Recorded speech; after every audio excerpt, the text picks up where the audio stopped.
Welcome to big news. నేను మీ గౌసుద్దీన్ షేక్. ఉన్నదే రాస్తా, చూసిందే చెప్తా.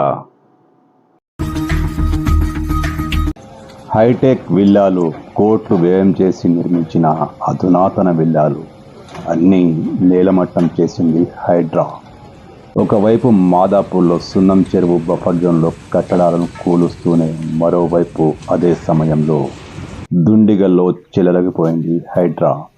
దుండిగల్ మున్సిపాలిటీ పరిధిలోని కత్వ చెరువులో అక్రమంగా వెలిసిన 8 విల్లాలను హైడ్రా నేలమట్టం చేసింది.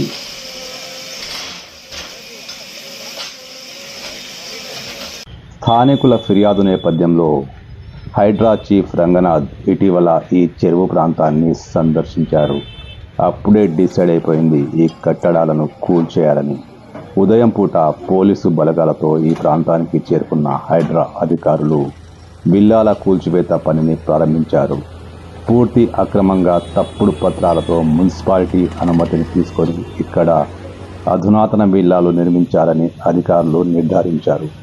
ఈ విల్లాలకు అనుమతులు జారీ చేసిన అధికారులపై కూడా కేసు నమోదు చేయాలని హైడ్రా నిర్ణయించింది. ఏది ఏమైనా మాదాపూర్ దుండిగల్ ప్రాంతాల్లో హైడ్రా కూల్చివేతలు ప్రకంపనలు సృష్టిస్తున్నాయి.